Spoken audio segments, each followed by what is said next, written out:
फिलिप्पी 2 अध्याय उसके 12 पद।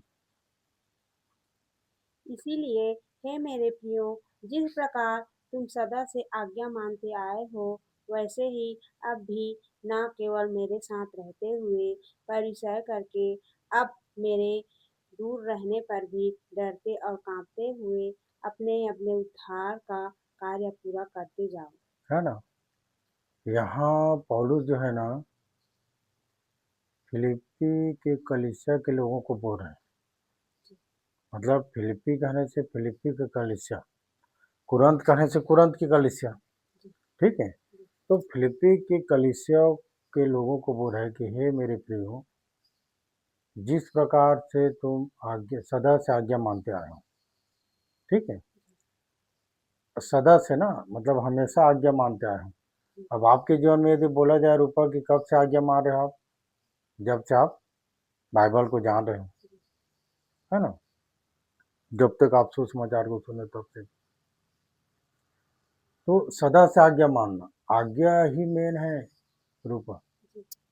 अगर आज्ञा नहीं होगा तो कभी कभी क्या होता है, बहुत लोग सोचते हैं ना, हम तो बाइबल पढ़ते हैं, बाइबल के वचन के अनुसार चलेंगे, बाइबल में जो बात है उसको पूरा करेंगे।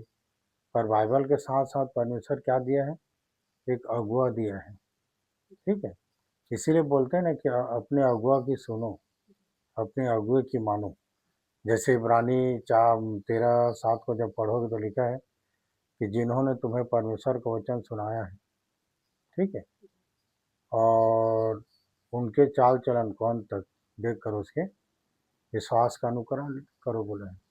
ठीक है। तो होता क्या है कि जहाँ आज्ञा की बात आता है तो हम आज्ञा के विषय में समझ ही नहीं पाते हैं कि आज्ञा है क्या चीज़। तो आज्ञा कहने से जो जो बातें आपके बीच में यदि रखा जाता है वचन के अनुसार से, और बताने आज्ञा का रखने वाला कौन, जो आपके बीच में जो आपको वचन सुनाता है। ठीक है। कभी कभी आप बाइबल पढ़ते हैं तो बाइबल में भी जब पढ़ते रहोगे तो बाइबल में भी बहुत सारी बातें जिसको आप अपने जीवन में पूरा करना पड़े। पर लोग इस बात को नहीं समझ पाते हैं कि इसीलिए बाइबल में लिखा है ना कि जो तुम्हें परमेश्वर के वचन को सुनाते हैं उन्हें आप अपने से 2 गुने आदर के योग्य समझो, अपने से 2 गुने आदर के योग्य समझो उसको, जो तुम्हें परमेश्वर के वचन सुनाते हैं। ठीक है। तो ये बातें हैं। पर यहाँ लिखा है, पौलुस बोल रहा था कि हे मेरे प्रियो, जिस तरह से तुम सदा से आज्ञा मानते आए हो उसी प्रकार से, है ना, चाहे मैं रहूं या ना रहूं, चाहे मैं तुम्हारे बीच में आऊं या ना आऊं, पर डरते और कांपते हुए अपने अपने उद्धार के कार्य को पूरा करते जाओ। है ना। वही व्यक्ति डरता है और कांपता है, कौन? देखो, यशायाह 66 अध्याय निकालो, इसको खुला रखना।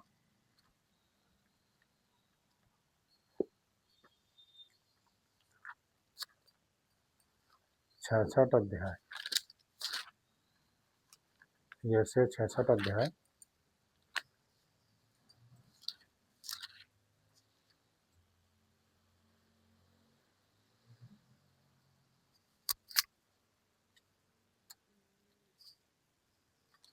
हाँ, 2 पद।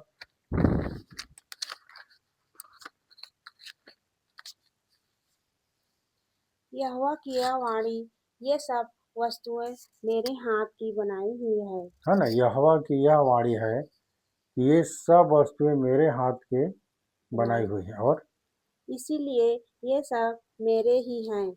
इसीलिए सब मेरे ही हैं, क्योंकि सब उसी के हाथ से बनाया हुआ है। तब आगे, परंतु मैं उसी की ओर दृष्टि करूंगा जो दीन और खेदित मन का हो और हाँ मेरे वचन सुनकर थराता हो। हाँ, मैं उसी को दृष्टि करूंगा जो दीन और खेदित मन के हो और मेरा वचन सुनकर थरथराता हो। इसी बात को वहाँ पर पौलुस बोल रहा था कि डरते और कांपते हुए अपने अपने उद्धार के कार्य को पूरा करो।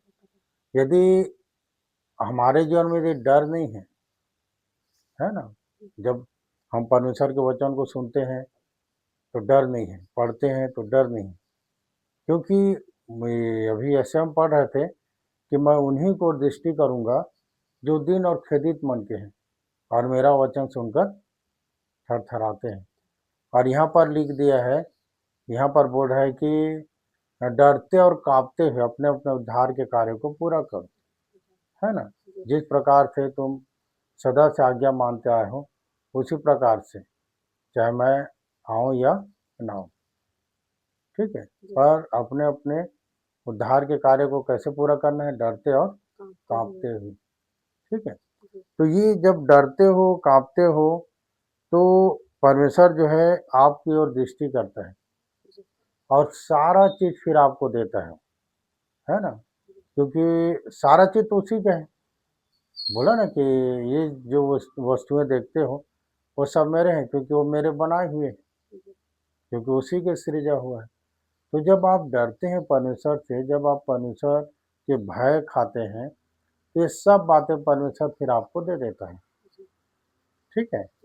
इसीलिए तो मेन क्या चीज़ है मालूम है रूपा? आज्ञा है। आज्ञा को पूरा करोगे तब, है ना। कभी कभी क्या होता है कि चाहे आप चर्च जाओ या भवन जाओ या मत जाओ, या मंदिर जाओ या मत जाओ, यदि आप परमेश्वर की भय मानते हैं, उसके वचन को सुनते हैं और थरथराते हैं, और यदि आप अपने अगुआ की जो आदर करते हैं, तो ये समझो कि सब चीज़ वो देगा, है ना। मैं उन्हीं को दृष्टि करूँ बोला जो खेदित और दीन है, ठीक है। तो वो सब चीज़ देने के लिए तैयार है, पर हमारे अंदर परमेश्वर के वचन का भय नहीं है, डर नहीं है ना। और इसीलिए इस बात को हमेशा याद रखना कि जो तुम्हें वचन सुनाते हैं, उन्हें अपने से 2 गुने आदर योग्य समझो। एक बात कि जो तुम्हारे अगुए हैं, जिन्होंने तुम्हें परमेश्वर के वचन को सुनाया है, ठीक है, उनके चाल-चलन को देखकर अंत तक उसके विश्वास का अनुकरण करोगे, है ना। तो जो ये ये ज़रूरी है। अब आज्ञा से जुड़ी हुई बातें हैं, यदि जो बातें कहा जाता है, उसको अगर हम पूरा करते हैं, तो परमेश्वर को तो सारा चीज़ मिलेगा जो हमें देना चाहता है, ठीक है। तो वो ये सारा चीज़ है जो वो देता है हमें। पर सबसे अहम बात ये है कि हम आज्ञा में कितना खरे हैं, ठीक है। चाहे हम आएँ या ना आएँ। पौलुस बोलता था ना, चाहे मैं आऊँ या ना आऊँ, है ना।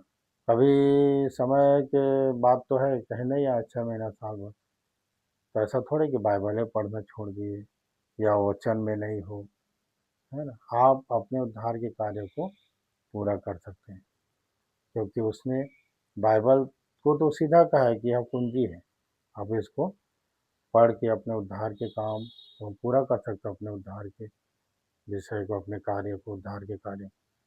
पर यह है कि जब वचन जब बताया जाता है, जब वो इसलिए लिखा है ना कि पढ़ने से जैसे पढ़ते हो, जैसे खोजे पढ़ रहा था यशायाह की पुस्तक को, तो उसको समझ में नहीं आ रहा था, तो प्रभु की आत्मा ने फिलिप्पुस को भेजा ना उसके पास कि तू जा, और वो गया और फिर खोजे को सारी बातें समझाए। तो कभी कभी क्या है कि जब हम बाइबल पढ़ते रहते हैं, यदि कोई बात समझ में नहीं आता है, तो परमेश्वर अगुआ को भेजता है या वचन सुनाने वालों को भेजता है, जैसे फिलिप्पुस को भेजा, ठीक है। तो भेजता है, और भेजता इसलिए है कि अगर हम आए हैं आपके घर तो समझ जाओ कि परमेश्वर आपको छोड़ा नहीं है, परमेश्वर आपसे प्रेम करता है। जिस दिन ये आना जाना छूट गया तो समझो फिर उस दिन सोचना पड़ जाएगा कि परमेश्वर हमें छोड़ दिया गया। तो जब तक हम आ रहे हैं, समझो परमेश्वर भेज रहे हैं, कि अगर भेजे ना जाए तो क्यों कर प्रचार करें। तो काम तो उसी का है, काम तो हमारा नहीं है, ठीक है। तो इन्हीं बातों पर आप ध्यान करना और दुआ करेंगे।